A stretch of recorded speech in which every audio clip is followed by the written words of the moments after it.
Welcome to the International Oscillators Attack Release Hour.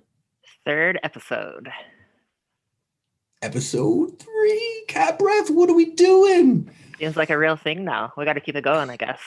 I guess so. We're in high demand. I've gotten, several people have asked me, when's the next one? What are we doing? Who's doing? Not only that, but we've got several requests to participate on the show. What did you think about the last episode? A little interview action going on. I thought it was How'd great. you feel? Yeah, I thought it was great. Yeah, the interview, even the conversation section, having everyone there together was super enlightening and definitely something we're going to keep doing. We'll continue to invite the artists on and pick their brains about their process and their gear. So looking forward to this upcoming episode. We've got two great artists, D-Tron and Turismo Blu. Can't wait to show these videos to everyone. They're pretty great. These two artists, I feel like over the last year and a half, I've gotten to sort of get to know D-Tron's music a little bit more. I've become more, he's a daily poster on social media. I see a lot on his Instagram. He's got some Bandcamp action. And with Turismo Blu, like he's someone that I think, around last summer, maybe last spring, I started noticing some of his videos online. And this guy can really just make some music, and he just blows your face off every post he makes. I'm pretty surprised by. We got 2 10-minute sets of exclusive material once again tonight from these two great artists.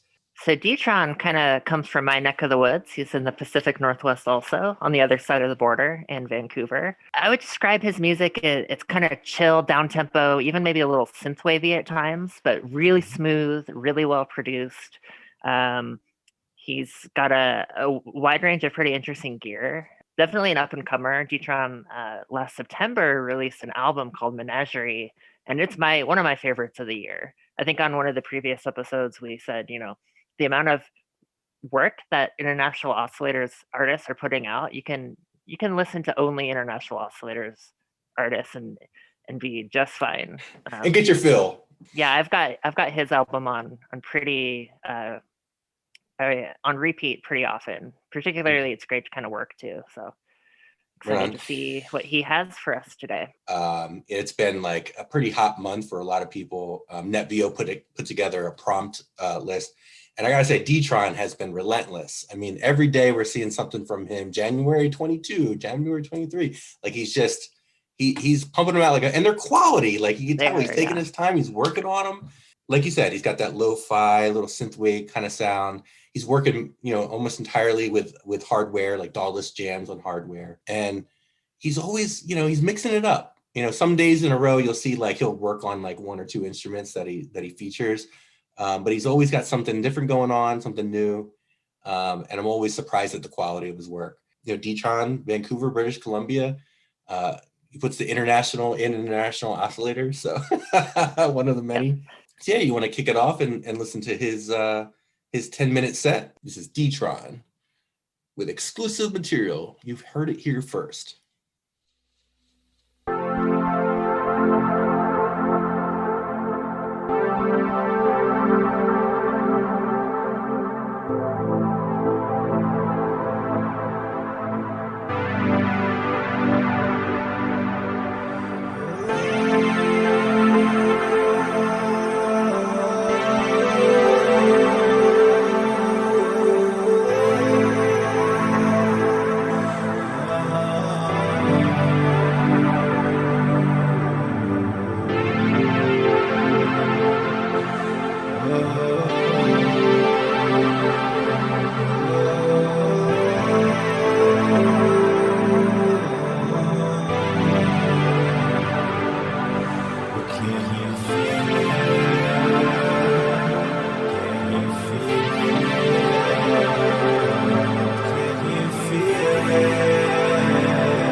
Holy cow. So that was amazing. Wow. I'm blown away. Can you feel it, Cat Breath? I can feel it. I hope that he releases that track. It was amazing. I love that kind of started off with that like lo-fi warble at the beginning. He's got vocals in there, a lot of really amazing guitar pedals. Yeah, I was blown away. That was great. Yeah, the sound, the songcraft really is something that he has a mastery of. I feel like the entire track, and I didn't expect to get one track, but he brought us on a bit of a journey, but still kept that core vibe of the song while switching it up in different parts of it, where I felt like, each part I'm thinking, oh, this is going to be the verse and this is the chorus. No, he keeps going and going and going. And he did it in this way that made me feel like totally focused on the tune. It drew me in and kept me there. And that build up in the beginning, the vocals, I didn't expect any vocals from him either. And I didn't either. Yeah, that was a nice surprise. Murdered it. He absolutely murdered it. It makes me feel like I got to step my game up. I'm feeling the same way. And I'm thinking, wow, like we got some pretty good talent on this show. One thing I can't help but notice a few things too in the video. First of all, that was such a well-organized studio space. Like I'm envious of that. This is one of the issues with the world of modular too, like wires everywhere. And I'm in a little like corner of my kitchen, but that was a beautiful studio setup. We'll have to invite him on again because I'm pretty sure I saw one of those, I think it's a Moon Armada noise making babies. in the Yes. background. Yep. That's right. Well, I want to see that in action You wanna also. see it? Yeah. Maybe a future episode. What a smooth tune. That, I mean, that's just like the vocal melody in the beginning. It was very enrapturing. He really he drew us in just right away. And like I said before, you know, every day you always get something beautiful from him, something quality. And he's working with a good variety of hardware there. You know, usually we see some pocket operators and OPZ and a micro freak and some of his posts. But here, I think we got a Korg mini log, or what do you think that Looked was? like a mini log, yeah, A a little mini solo log. on the mini log. I Yeah. know that he's got the Roland TR6. I want to say Hmm. 6S, which is a new. I'm pretty sure it's a new acquisition for him. I Hmm. want to get one of those. Yeah. Seems pretty fun. And you notice he's sequencing with it. He's got the beat step going on. He's got, I believe it's the vocal bass, the vocal FM synthesizer, and the sample. Hmm. So he's got a triad of chord action going on, and those pedals are quality pedals. He's Those are working with. nice. I've got a few of those, and they're good ones for sure. What has he got working? The T120 tape echo. It looks like an Empress reverb. I saw a walrus, look like a walrus Julia, The kind Julia, of that's a right. vibrato. Strymon Blue Sky and the Chase Bliss Thermi, I believe you pronounce it. And you saw a little bit of the action at the end. He like Hmm. focused in on it, and you got some pretty wild sort of modulation on the sound that he was working with. Just well done all the way around. Well done. And and this is what I'm saying. I mean, this songcraft that we saw here, check out Right. the album Menagerie, because it's the same quality, right? And it's a Hmm. whole album of eminently listenable tunes, also. Just very, very um, I'd say sharp focus on songcraft in general. That Hmm. definitely I appreciate. And you can grab that on his Bandcamp, and we'll have links below in the description of this live stream. So you could check out obviously D-Tron's social media accounts and his Bandcamp. But we always like to plug Bandcamp obviously because we want to Definitely. these are independent artists that work really hard to showcase their talent, and it's always great to support them to the fullest extent and not just 0.00001 penny per Exactly. stream. Exactly. I mean, it really, I'll just say it means the world, right? We're not, Yeah. I think most of us here, obviously, to make money or something, but Mhm. there's a lot of validation that goes along when people are buying your stuff. And it makes you want to Totally. keep doing it. D-Tron is also a pretty big supporter of all of our artists. I saw my tape on his shelf also. So thank you, D-Tron, for picking that up. Yeah, nice shout out to Cat Breath on the shelf, Cat on the shelf, and we can't leave this unsaid. My man is sporting an old school Electronic Curiosity Collective T-shirt. What do you think about that one, Cat Breath? Does that bring back Uh, memories? It brings back memories. I love seeing that logo out in the world. Yeah, and on the topic of, I mean, all different kinds of music, we've got kind of it wasn't even down tempo. You're right. It was pretty up tempo, but really kind of chill, a little bit lo-fi. But then what we have up next is a pretty big change from what we just listened to as well. So Oh again, yeah. we're all about diversity of our artists here. So Hmm. super pumped to listen to our next artist. So we got Turismo Blue. Turismo Blue is from the Detroit area. Are you ready to get your head blown off by this wild shit we're about to play? I am. Because I Definitely. haven't watched this video yet, but I anticipate madness to the nth degree, and the kind of madness that just makes me want to move. I'm super excited to watch this video with you. Yeah. And the video especially, I mean, the music is one thing. Turismo Blues music is great, but you know, Mhm. talked about D-Tron having that song craft, but Turismo, he goes all out for the video craft piece of it. So Mhm. if Yeah, you're he not sure does. following him on Instagram, do it now, Yeah, you're and missing you'll out. just be blown away every day that he posts something. Absolutely. Turismo Blue, I believe, put out an EP last year in the summer, and it's called Artificial Paradise. It's an EP. It's available, I believe, and I don't know if it's on Bandcamp. I think he does have it on Spotify, Apple Music, that kind of thing. But he does have a single. He had a new single come out in October of last year in the fall. I believe that one's called Eater Repeater. And that is a face splitter in and of itself. Just the single alone, You know, that break beat, that break core style that he likes to tear into sometimes. Get ready, put on your seatbelt. Let's go. There we go.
What a face melter. That was a face melter.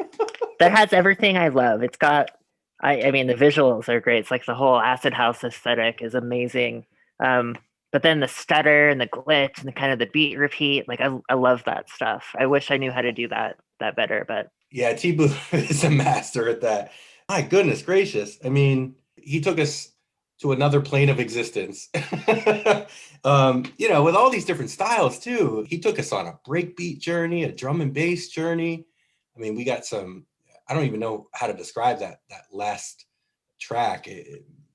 Acid glitch core. What do you even call that? I was gonna say it's like an acidy like Aphex Twin or something. I don't know. Right? There's some elements in there that are sort of your old school style of jungle and drum and bass and things like that.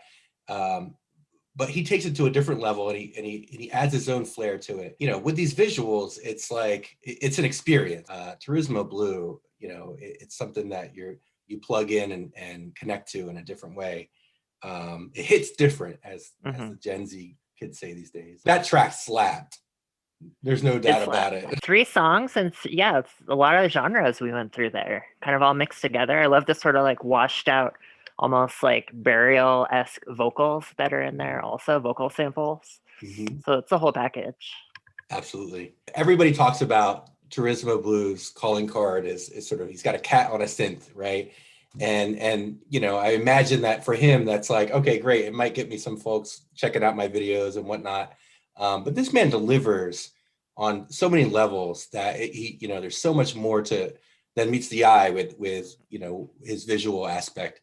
Every time I catch a track that he puts out on Instagram or when he puts out a single or whatever, I'm just blown away. I mean, this guy's always got something new and fresh to deliver for us. And I feel like he's got a little bit of that Detroit element in him too. Like, there's a love of, and you see it in some of the hardware he works with. He's got a lot of the stuff that goes into your classic Detroit techno kind of music. I know I've seen him with he uses a Behringer 808 clone. I think he's triggering samples on that MIDI keyboard too. Yep. I don't know what else he uses a lot of 303 type. I think he's got like the TB3. The TB3 bass, the Roland. That bass synth ends up in a lot of his videos. The SP808 I've seen him work with, and the Monologue as well. Behringer D. He's worked with a couple clones, a couple different vintage looking, hardware synths. But he has a mastery of the trigger. He has a mastery of the sample.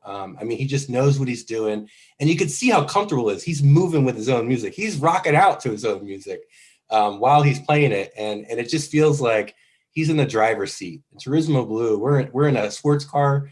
We're driving through Detroit down on 8 Mile. I don't know where he's actually from, but we're going 100 miles an hour with these tracks. So yeah, check out Turismo Blu's accounts. Check out the links below and in the description below. Plenty more to discover from Turismo Blu, and you'll be surprised at, like what you saw in this video and what you heard here. He expands on all of this and then some. So one thing that we started doing with the International Oscillators Attack Release Hour is we've taken on a new part of our show, which is to interview our fine guests that have graced us with their exclusive content, where we get to interview them. And once again, we've had the privilege of recording a Zoom interview with Turismo Blu and with D-Tron. How do you feel about getting into the interview section of the video? I'm feeling good. Let's bring them in. Cool. So welcome to the interview section of the International Oscillators Attack Release Hour. Woo! Look at you guys. Why don't you tell us who we have today, Cat Breath? Well, today we've got Turismo Blu and D-Tron, both members of International Oscillators. Great to have them on our 3rd episode of Attack Release. Yeah, good to be here. Thanks. Cool. So glad you guys can join us, and we're excited to pick your brains a little as well. So yeah, I don't know if we want to start off just talking about a little bit about where we all come from. Maybe you want to go around. D-Tron, you want to tell us, what kind of music you make, and where in the world are you hailing from?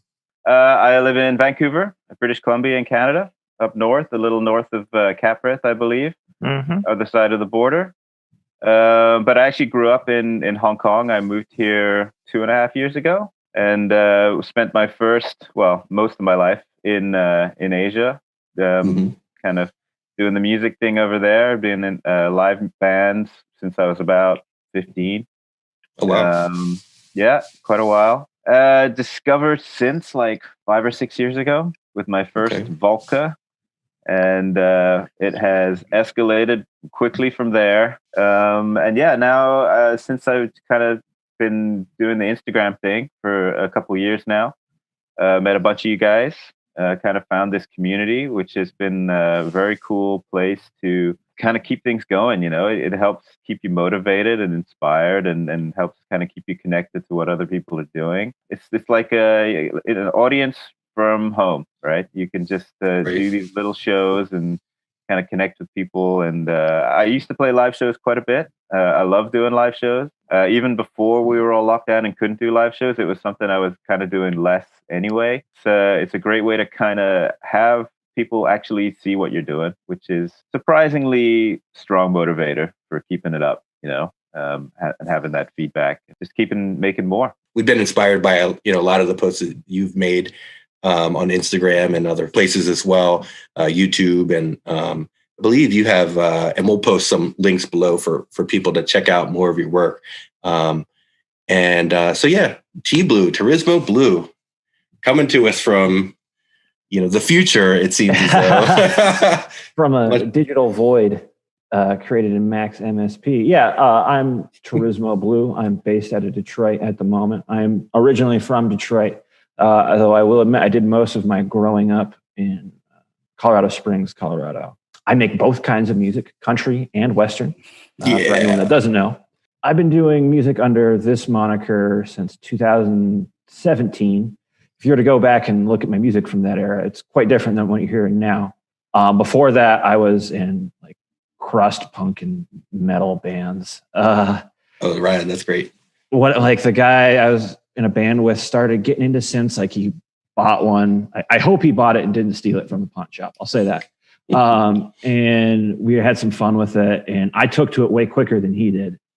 So he always wanted me to play it and do some stuff with it. And we went out on tour in New Mexico before I had to, we went our separate ways. He had a Volca Beats and he's like, dude, you need this. But like, you need to take this. And I had no clue how to use a drum machine. My dad had samplers back when I was a kid because he was in bands too, but I'd never worked a drum machine. And I don't know, it just kind of escalated from there to the craziness it is now. We've got both of you finding your start with some Volcas, which I think is many of our gateways into the world of synths. For sure. And funny you mentioned like your bandmate, like I was in a rock band. So I was a bass player. And my bandmate was again. So I want to segue to this other weird connection that me and Damien have, so I was playing in a band, rock band, really not much synth going on, and we had a few kind of bands out there, friends that we knew. So I got my first Volca, which kind of coincided with me meeting this guy named Ben Bridges. Who he was kind of in a few bands, but he was this kind of crazy synth guy. He has this insane synth collection, like way bigger than my understanding of synth at the time. So we actually asked him to come and jam with us and just kind of show us sort of how he was kind of showing up to do guest spots in this other rock band and just kind of adding some synth flavor every now and then. So we thought, let's talk to this guy, see how we can kind of cross over a little bit, like, get the guitars and the synths working together. So yeah, he came and had a few jams with us, kind of showed me, like, I was such a noob with the Volca. Like, I knew nothing. I was like, I needed it to be as simple as possible, like input amp, like I could barely even my own Volcas out. Right. So yeah, he showed me some real basics, and it turns out that Damien, Turismo Blu's working with him now.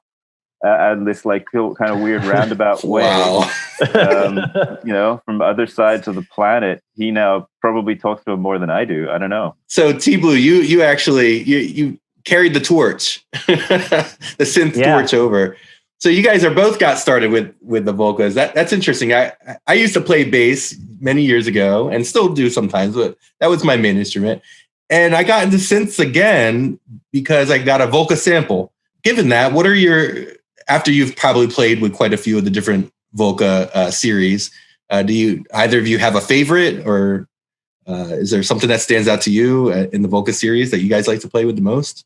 That same friend that gave me the beats recently got a Volca FM the last time I saw him. And I was surprised by the quality of sound and the sort of power that had. Some of the Volcas I don't care for, but that one, I was right. The beats that I have, the bass drum, awesome. Yeah, right. Hi-hats, all right. The snare, that's not a snare drum. No. You have to mod it. You got to mod it to get the good snare out of it.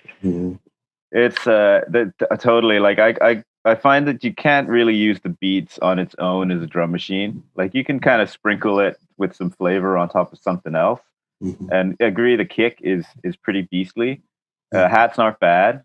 Everything else not really very usable. I don't know. I can't choose which one I like the best because they honestly have like good uses in different scenarios a lot of the time. The one that I'm kind of like, I feel like is the simplest one and can still crank out great stuff in surprising ways is the bass, which actually you don't. The really original one, huh? Not the new bass? No, the original one. I have not. The new ones, the drum and the new bass are the only ones that. Oh, and the modular. I don't have those three kind of most recent generation ones, so I've got mostly the OG one. I have the new bass. I bought it expecting it to be more of a 303 clone, which it isn't. It's got some awesome power on its own. I just want to sequence it externally. It's nothing wrong with the sequencer, but to get it to make this kind of sounds I want, I have to use something else. Yeah. I find that that's a big part of it too for me with using those Volcas. Like they're fine. You can definitely do quite a bit with all the stuff that's on board. But this the beat step right here is like the friend to Volkas. Like honestly, like it's kind of perfect to hook up something to the drum channel and 2 more Volkas to the synth patterns, and that's actually what I did my show with the stream that I sent you guys. So it's that plus some vocals on top, and that was pretty much about as much as I can handle at one time anyway. You know, like Yeah. 2 parts and a drum and then a little vocals and some pedals and stuff, and that's kind of enough for me. Otherwise it starts to fry my brain a little bit. Do you go into it like with a plan of what you want to do? Like, have you thought out like, melodies or anything like that? Or do you just kind of find inspiration when you're sitting in front of the gear? Yeah, I usually don't plan stuff out. I usually make something, if you're watching a recorded thing, I usually practice that. And I even practice, I made it up and then I recorded it because I'm usually recording me experimenting with things. When it comes to actual songs, I do a lot of resampling, like sampling of things, and then I'll take bits I like and sort of chop it back up. I'm really inspired by the work of William Burroughs with cut-ups, of cutting up random things and rearranging it. So a lot of times what I'll do is just as randomly as I can without using randomer things so that there's still some sort of subconscious element to it, trying to pick out randomly things I like and make things out of that. And I've been going less for melodies and more for changes in like space and feeling really quickly. Reverb is one of the things that does that. Normally a big reverb will put you in a big hall or something like that. But if you change that to something really short and something in between and reverse them, you can get some very strange effects, which makes you feel like you're changing space rapidly. I think I don't spend a lot of time on the writing part. I don't necessarily go in just totally freeform jamming, but I'll probably sit and do a chord pattern and a sequence at least as a kind of the fundamentals and get started on that. And then just kind of let the pedals do stuff to it. And I don't necessarily know what it's going to do, but if it sounds good, it's like, boom, keep it. Yeah, that's the one. Yeah. And that's kind of what I love about the Instagram 1-minute format is not having the pressure to create a whole track.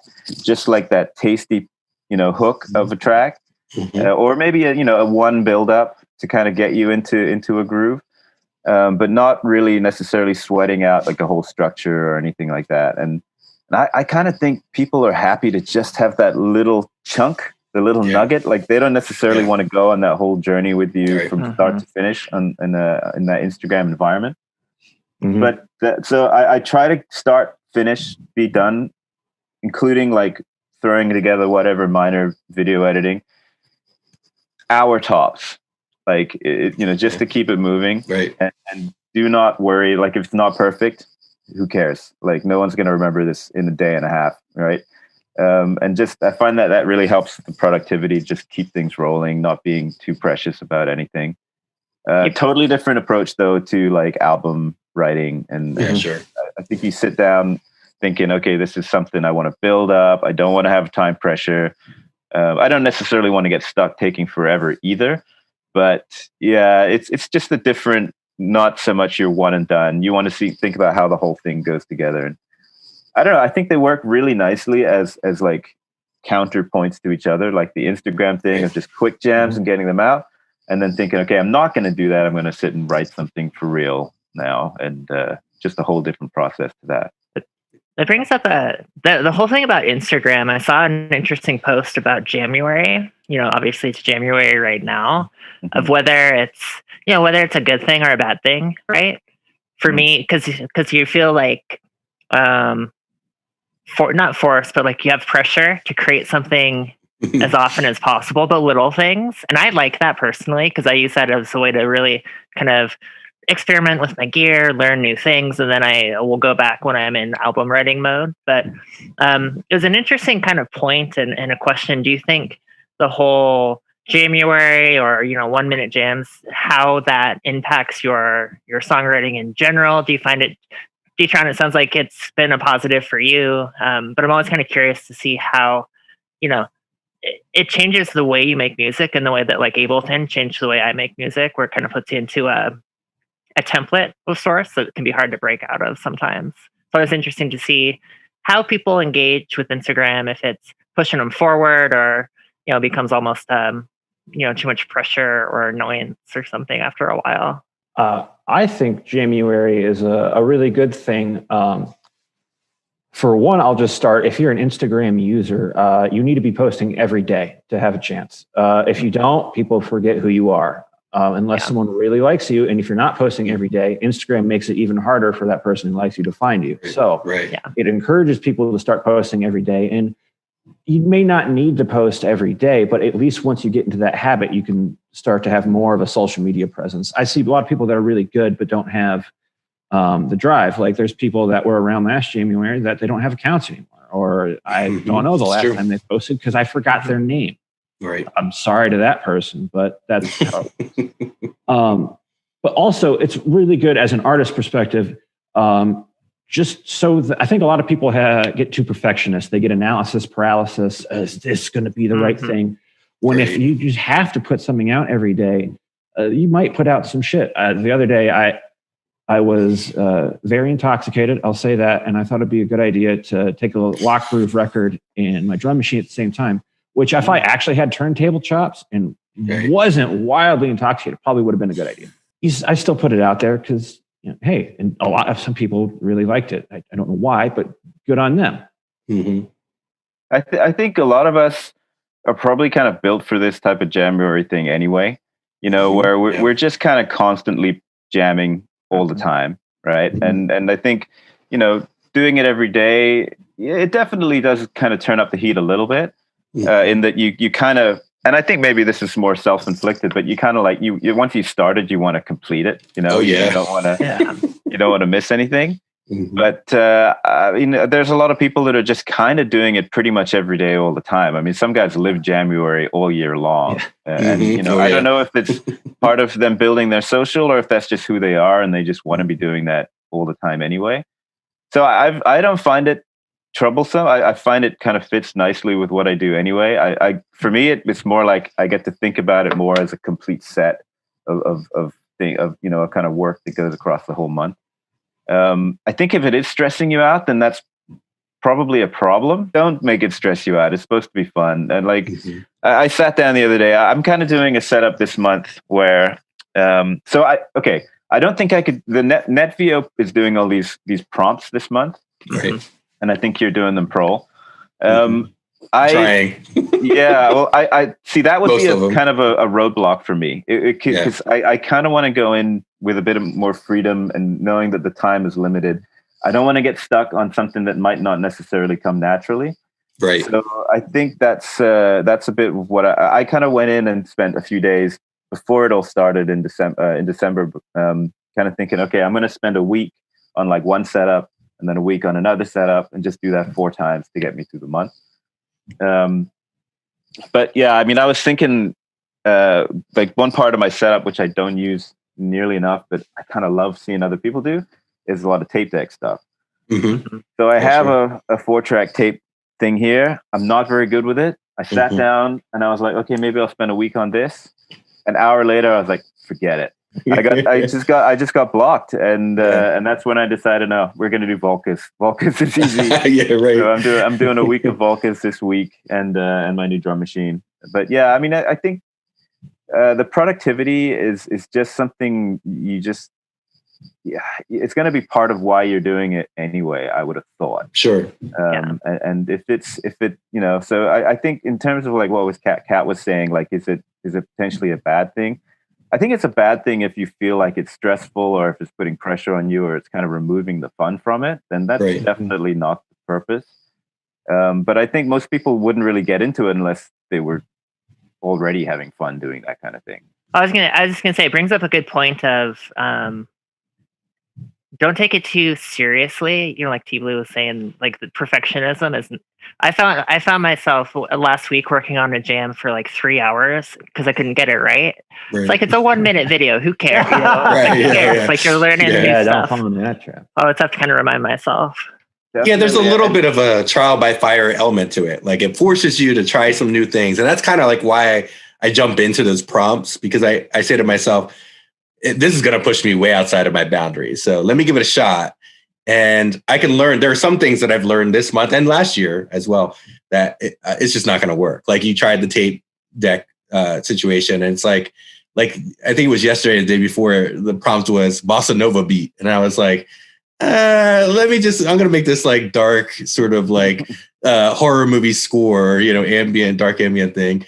But in some ways, it also, when it does work, you're able to catch something about your system that you haven't tried before, and you think, oh, that might be something worthy to explore when I do write an album, or when I am intentional about I want to put together a full song or whatever. Do you guys find that like sometimes when you get into that experimental realm, it opens up a whole new avenue for you that you didn't sort of see before, and in terms of exploring to write some long form music? Yeah, I mean, a lot of the shorter jams I have made, I made it as a 1 minute thing. I was like, oh wow, that's a great 303 line, and that now becomes one of like my staple songs I play all the time. Or I think the last thing I finished my set with is a thing I made that I'm never making one of those again because of how hard it is to mix. It's like an experiment of how not to do things, but it's cool, But I was like, okay, I gotta make a song with this, like this rack is a song. I threw it together rather quickly with some parameters, but it's a thing now. The quickness definitely opens up a box of creativity for me. I think if you're a little blank, then a prompt is good. Right. If you're not really sure where you're going to go with something, or you kind of didn't really have a plan going into it, then a prompt and just seeing where it goes is totally good. I kind of, especially when like a time like this, when I know I want to be productive and get a lot of them done, and then kind of want to avoid that burnout feeling of things getting frustrating. I'll tend to kind of keep it in the comfort zone, I guess, when that's happening. But I find, and I don't know about you guys, like, and maybe this isn't the way it's supposed to be, but I get a lot of inspiration just from the gear. Right. So if I just decide to sub in a different piece of gear, that's kind of enough to push a whole bunch of new ideas up. And, every synth or every, module or whatever has got its own kind of flavor and different type of music that it feels like wants to come out of it. Yeah. I mean, just changing up a pedal, changing up, a different delay, a different verb, a different sequencer, even what you got your hands on, like, what you're actually manipulating, I feel like can definitely just push a bunch of ideas. And that's not necessarily coming from a creative place. That's coming straight from the hardware or whatever the actual tech is, in front of you. But it's great. I mean, I think that's why, like, a good gas is not necessarily like a bad thing, except for your bank account. But like, right. it does breed creativity, and it does keep new stuff happening.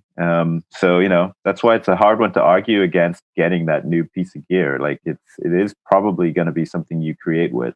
I never argue against that. Yeah. I'm no longer buying anything new. I got my Behringer RD8 new. Oh yeah, we saw you posted about that, didn't you? Yeah, I bricked it, and then I got another one. Are you serious? Yeah, because Sweetwater. Thank you. I forget my sales rep's name. Sorry. Thank you for throw props out the Sweetwater rep. Thanks for sending me another one. And they fixed. You got to update your firmware, and it shouldn't break how I broke the last one. I still need to do that. But I treated myself to the SL Mark IIIs, what I'm jamming on.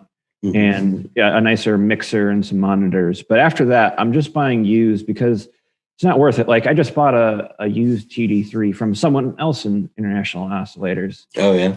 Why am I going to spend $200 to $300 on the brand new thing when I can wait 10 months to a year for someone to give up on it, buy it for half, or go down to the pawn shop and get some, used piece of gear that's, I don't know, maybe got a beer stain on it or something. I got a Sun mixing board, 16-channel 1973 Sun mixing board for $18. I was the only one that bid on it. Wow. I could have gotten it for $1. Probably less. Yeah, right. Yeah, I'm trying to do more trades and stuff now as well, and not just buying everything new. Like I actually just got myself, and I'm going to be using this next week. The Roland Boutique SEO2. Okay. That's a nice. Which is it's just, man, I've had a few jams with it. It seems like a beast. But I was not prepared to throw down the full price for that, and I just, the gear situation, it bums me out to have gear sitting collecting dust. Right. Like it just feels like a real waste, and someone else could be using it. Or there's probably a reason I'm not using it, which means it just doesn't work for me for whatever reason. So I traded in another boutique synth for that, and an old Space Echo pedal. Not the big one. I had the little stomp box version. I just never quite clicked with it. I don't know. The verb doesn't sound that nice to me, or at least on the box version. The delay was good, but I've got other delays I like better. It felt great. You get a huge whack off the price. Someone else will probably get it in their rotation. I got a really good store down here that's great for trades and selling used stuff. So I don't know. I like kind of that recycle, of like the hardware and then putting it back out there, and not just accumulating stuff in boxes that doesn't get used. So we've talked about kind of, we're all gearheads, kind of what gear inspires us and how it inspires us. What about, are there any music scenes or bands or anything like that you found a lot of inspiration with? Blue, you're from Detroit. Are you into Detroit techno and that kind of stuff? When I moved back here about 5 years ago, I made it a point to figure out like what Detroit techno meant, like the electro scene, JIT, footwork, a lot of the stuff that goes on around here. And that is a big influence on the sound. My dad gave me the Beastie Boys book for Christmas, and the Beastie Boys, not just as rappers, but musically as a whole, instrumentalists, have been a huge inspiration for me. The first record I ever got, I was 11. It was Paul's Boutique, like the vinyl record, right? And I used to steal my dad's Hello Nasty CD all the time. He actually had to buy a second copy because I lost it. And like reading the book, it really made me realize how much of their sound inspires what I do. You probably don't hear it on a lot of the more electro stuff, but a lot of the more ambient stuff I do and the way I go about things is definitely inspired by what they were doing. Man, I love live music generally. Like Vancouver normally is a great city for live bands. We get a lot of the guys who are doing, the US tours will come up here and we'll get a look in. We had so many gig tickets this year. Yeah. That had to get kind of tossed. My wife and I both, like we we're at the point where we don't necessarily go out that much anymore, but we make time to go to shows. That's our thing, and I will watch anyone. And I kind of prefer a medium-sized venue. I love the vibe of a medium-sized venue. Big ones, you'll see a bigger band, but I just don't like that kind of. The sound systems are too overwhelming. It's like they don't. It's hard to sound good. It's hard to hear. Yeah. Yeah. The older I get, I don't want to be necessarily in the middle of the crowd at the front. I'm also pretty short. Like I like to be up on a balcony with a really good view of the whole stage. Yeah. Any kind of live scene is great, and I've never really been so much into like the electronic scene for live shows, but I think it's it'd be great to explore. It's a whole different thing. I think I'd probably be now like trying to see what the guys rig is like, Right, yeah, looking into it. Yeah, I'd be geeking out on the hardware. Sure. What were your 2020 concert tickets that you all bought at the beginning of the year that you missed that band? What bands were you so sad to? I missed Front 242 was the big one for me that we had tickets to see them again. I don't know, but we were going to see Emil and the Sniffers. That was what I was kind of psyched about. We had some bigger ones too, and they're escaping me now. There was about 5 shows that we had tickets, bought way ahead of time. I was going to buy tickets to Square Pusher, but then everything happened. So I had to say something about what D-Tron was saying. I really agree about a live scene being inspiring, but I have actually had great success with just the opposite in isolation. When I moved back out to Detroit, I wanted to be in metal bands and whatnot, but no one gave me the time of day. I'm not from around here. They don't know me. What's wrong with them? So I was like, well, fuck it. I guess I have to do electronic now because I have to do it all myself. By doing that and rather reaching out through a scene through the internet, I found a lot of great success. Coming back from Colorado Springs, I had a very strong local scene, just like what D-Tron was talking about. Right. But just the opposite can be just as inspiring. And that's one of the reasons I didn't have any concert tickets, because I kind of gave up on going out, and I'll just like try and make myself better rather than go and get drunk and see band I like. Rather, I'd try and open for them. No, actually, you know what? I'm with you on that too.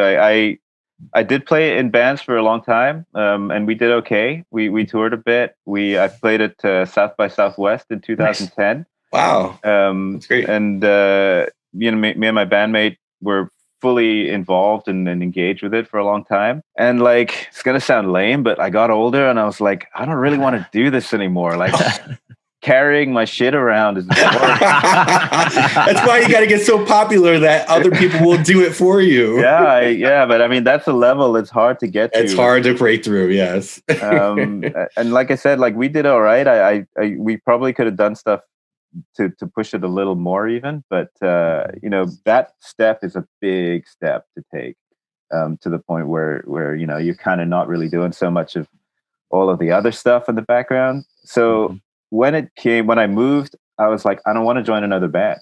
Right. I was pretty much like set, like I'm good to do this alone. I'm happy to do this at home in this room, you know, and you know, going back to what Cal was saying, and I mean, I can't say enough about how great it is to be part of a community like the International Oscillators. Like, that is very inspiring, because we're still connected when we're seeing what each other are doing. We can talk about stuff that's nothing to do with music. So there's definitely like that social thing, but you kind of feel like you're with your people. And even though, you know, we are wherever we are. And I think genre wise, like, we're all over the place. Really no like hardcore, like, oh no, you're not doing this type of techno right or whatever. Like, there really is no gatekeeping. Yeah. In fact, we're the opposite. We're like, Turismo Blu, when are you coming out with the next Acid Crust album? That's what we really want to hear, brother. So let's talk new music. Hey, you guys I know that D-Tron, you got an album coming out, or you run one right now called Menagerie. Is that right? I put that out towards the end of last year. Okay, so that was late September, I think, something like that. So that's your current release. You can get that on what, Bandcamp or Spotify or? Yeah, it's on all of the stuff. And I recommend you do that. That's one of my favorite releases of 2020. Like, I go back to that all the time. So appreciate definitely that. We'll leave a link and people need to check that out. And what about you, Turismo Blu? You got an album in the making, which is something that's out there now, or what? Yeah. I had built up some tracks for an album I was going to call Flavor Trip. And some of those I sent over to Ben in Hong Kong. Some of them I'm still holding on to, because a Detroit artist called Hal, I think he's represented by Detroit Underground Records. We're going to do a split vinyl release out of Archer Records here in Detroit. We both work in the hospitality industry in Michigan, and we've been getting hit hard. So financially, this project's been getting pushed back for a minute now. But that's something I want to get done this year. I've wanted to self-release some more stuff, but with so many small labels hitting me up for material, I feel like that'd be rude. You know, someone hits me up asking for tracks, and I say, "Oh yeah, sure," and then just post something and not give them anything. So it'll be some time before some stuff starts rolling out, but I do have it all in the works. A lot of breakcore stuff, some of the more classic acid techno stuff. I do make a lot of more ambient stuff. Another International Oscillators member, Letters from Mouse, has a radio show on Ad Wasp Radio, and I did a set for them last year that only I have. I'm planning on putting that out, and along with the other material I made for that. It's awesome. Canada worship, to keep it short. Thank you, guys. It's just what a pleasure getting to know you a little bit more, and see you guys. Excited to see you in person like this, and and of course check out the links in the YouTube description below. Like and subscribe, and follow these guys as well. Go on their Instagram pages, check out their smash that like button, hit subscribe. Yeah, put my name in Google search. Do it now. Yeah, Google Turismo Blu, Google D-Tron immediately. Thank you so Right. much, Prole Volt and Cat Breath, for inviting us on and doing. Yeah, I this. really appreciate it. It's great to talk to you guys. It's great to see love you. these segments. I'm hoping to see more and more expanded content from the international oscillators in the future.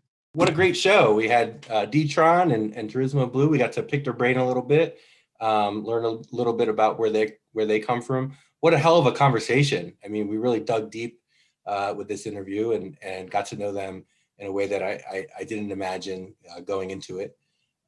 Great content from both of them. I'm looking forward to the next one, Cat Breath. Me too. Awesome. So what do we say? We say keep on oscillating. Ooh.